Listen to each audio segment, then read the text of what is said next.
Joe, you're going to be changing the slides, is that right? Yeah. Wonderful, thank you.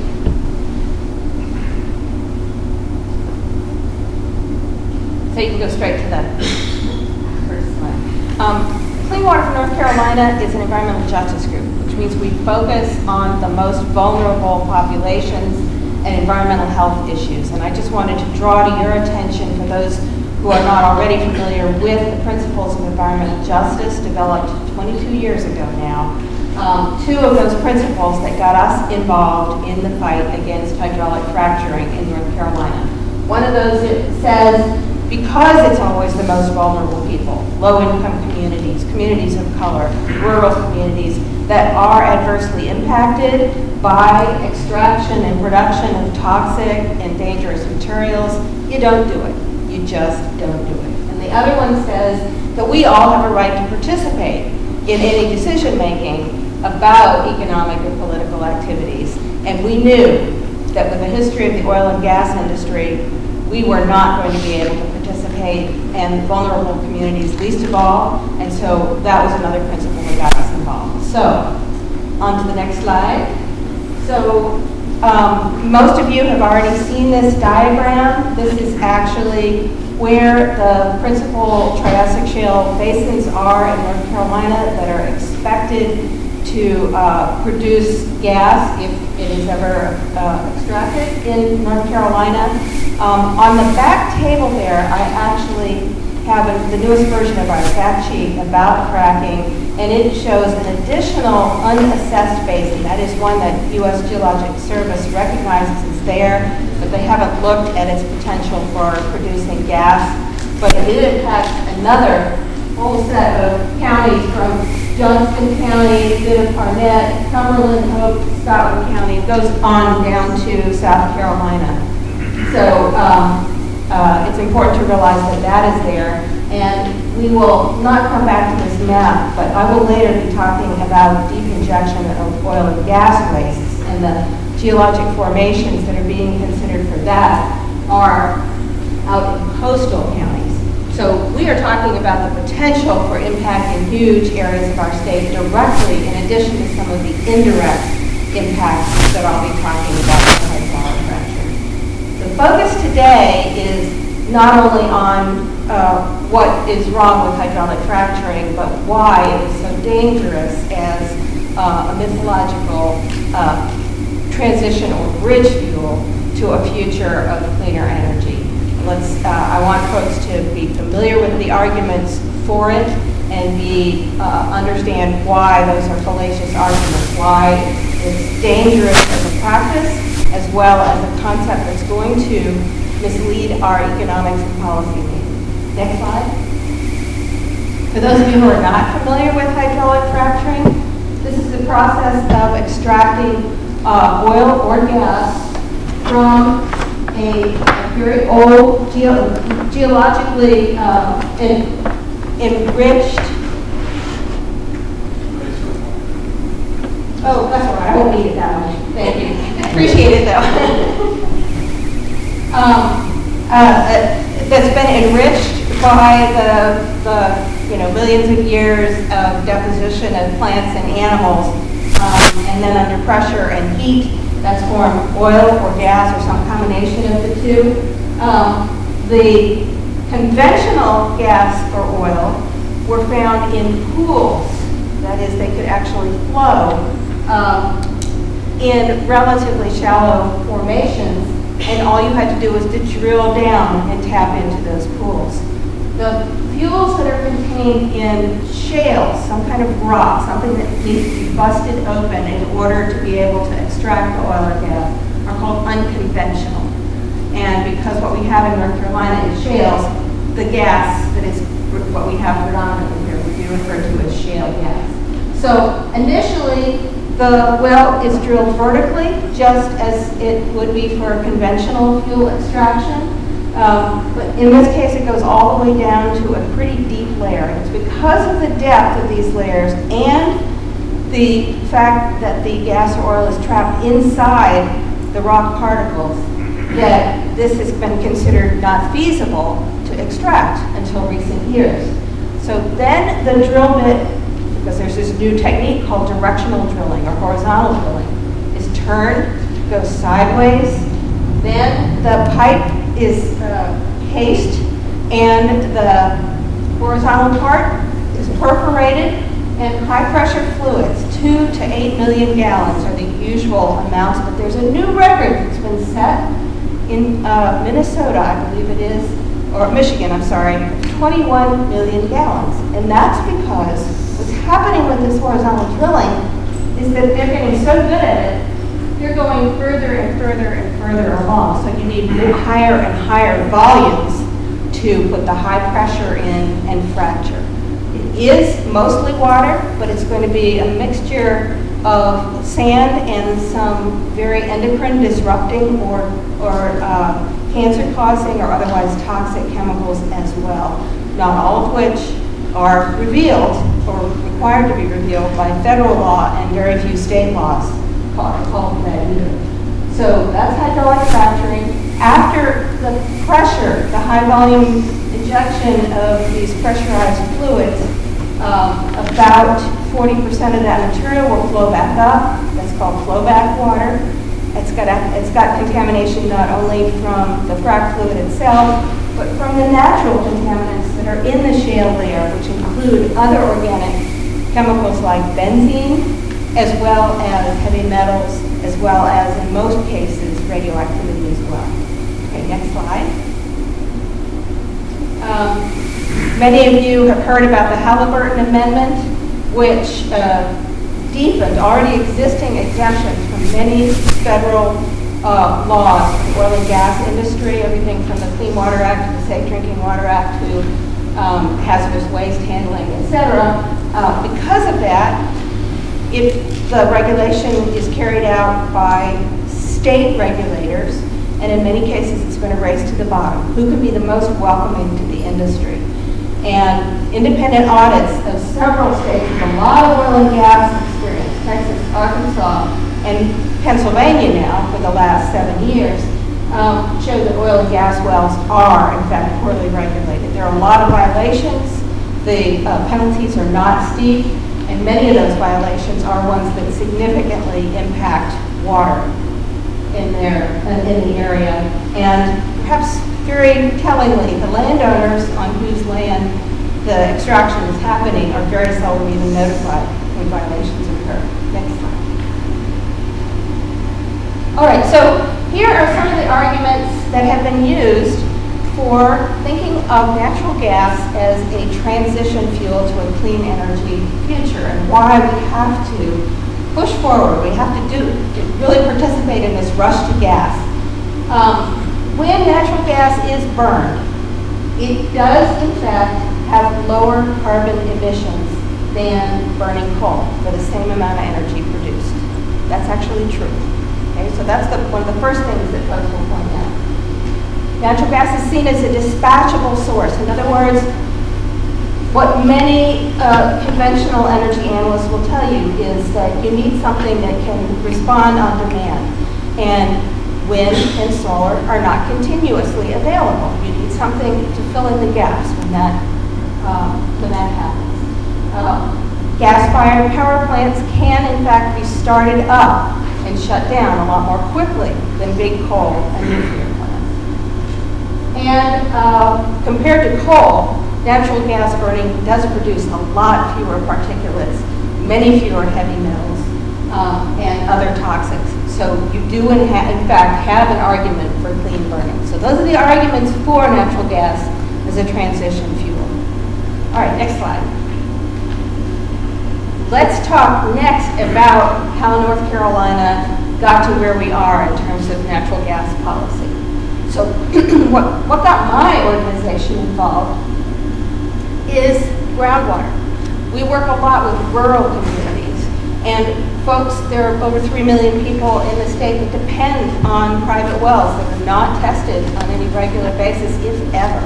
So how are they going to know if there is any contamination? We were hearing more and more from folks in Pennsylvania that groundwater contamination was a significant threat.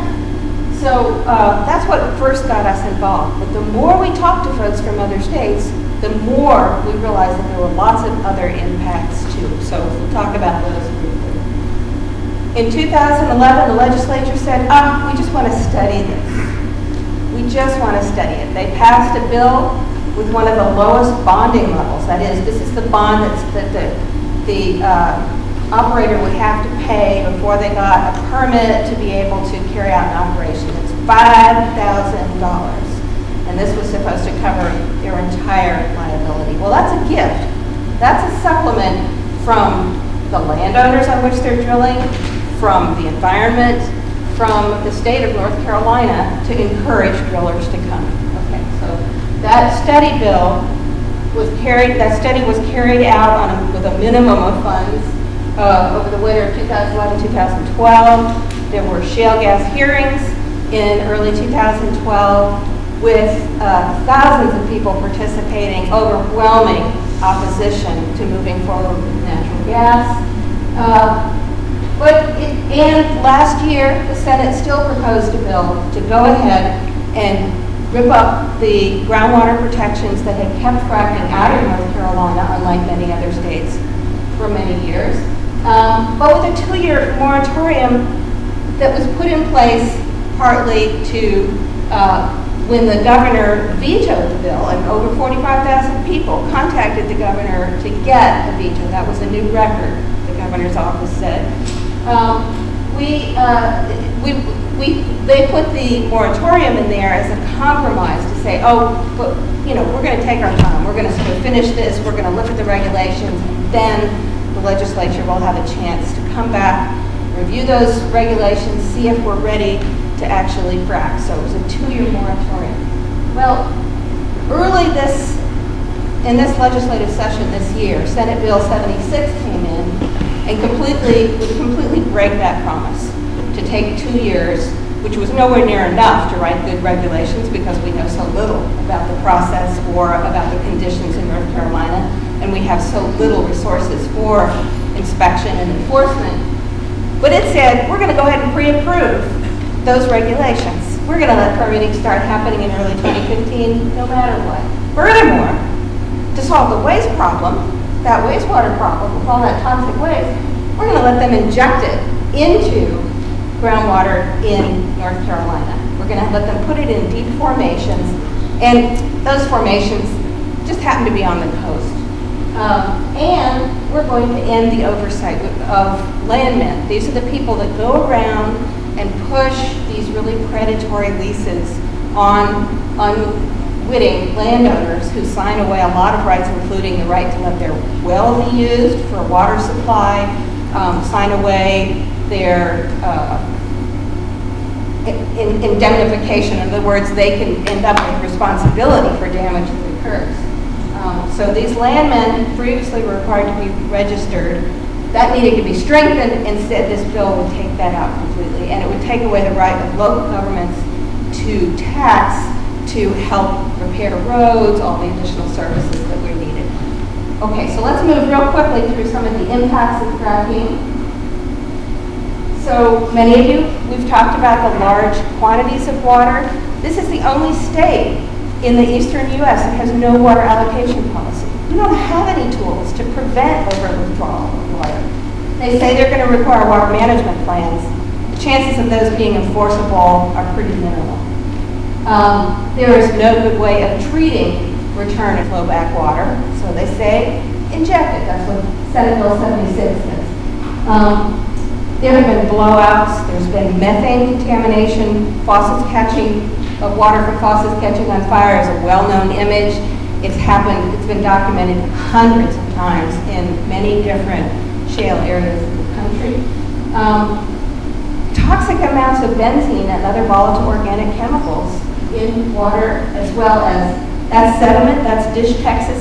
Some of you saw Calvin Tillman in the movie Gasland talk about contamination there, but that's the more visible form of contamination. And because essentially no state requires baseline water quality data, and because impacted residents are essentially forced to sign settlements agreements with the gas company that drilled and contaminated their water, they are required to sign non-disclosure settlements, which essentially stops the investigation and prevents data from getting to the public that is very much needed. Okay, next slide.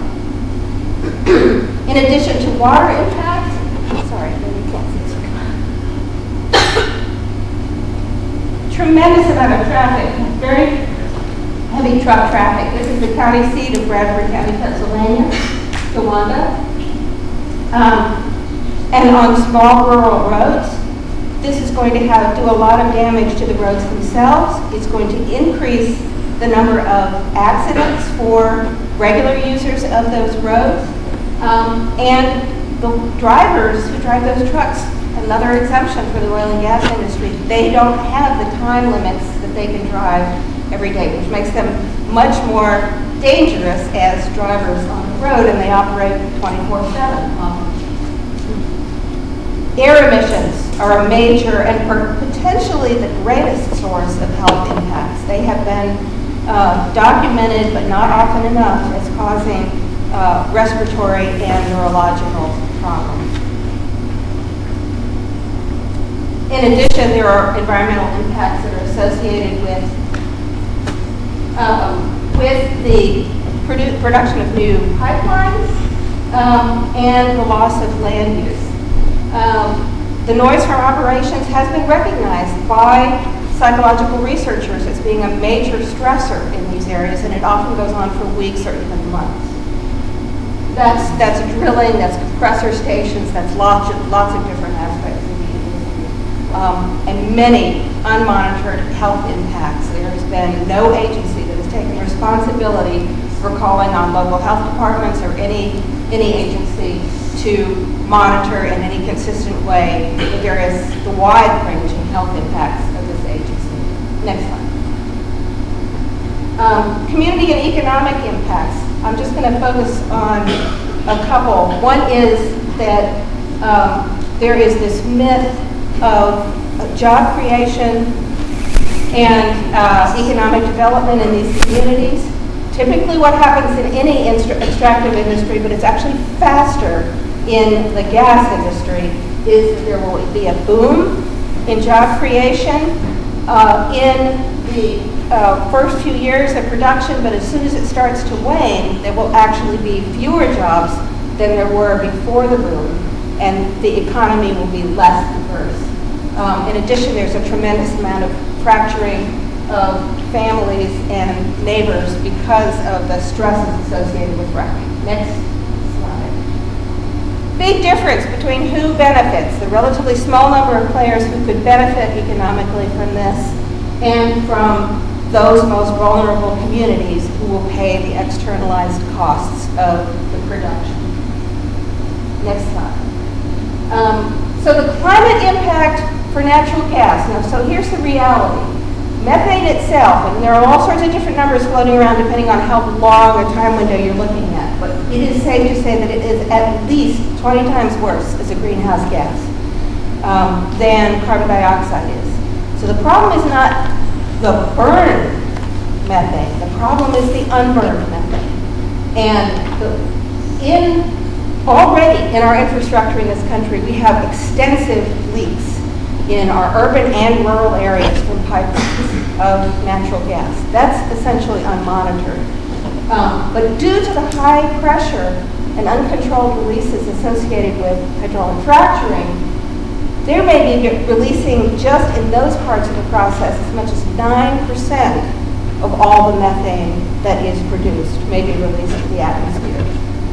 A number of studies have indicated that if it's that percentage released is as little as 3 to 4%.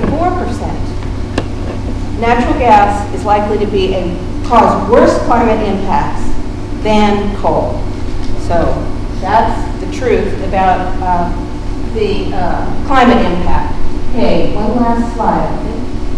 Okay, so the real costs of this myth of bridging of natural gas as a bridging fuel is that we could invest a tremendous amount in new infrastructure, in new power plants, in greater costs to customers to retool for natural gas, and that is actually going to get in the way of an actual transition to clean renewables.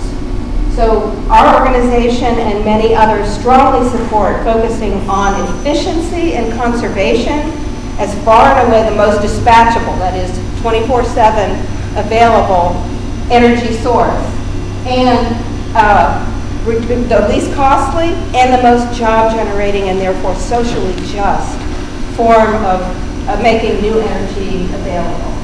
So, final slide, I think. Okay, so these are the political costs. Of course, if you have this industry moving into the state or even thinking that it can move into the state, it's going to bring a lot of new lobbying money. And the American Petroleum Institute and the Koch brothers have already brought in new money to legislators that wasn't there. We already had problems with our utilities, and you'll hear more about that very soon. But in order to prevent this from happening, we encourage folks to, if your organization doesn't already belong, to join the Frac Free NC Alliance. And I'm going to pass around a petition, and we actually have your fact sheets back there for those of you who didn't already get a fracfreenc.org handout. So I'm going to pass this around, but please pick up a fact sheet. There are some bumper stickers back there. Thank you very much. Okay.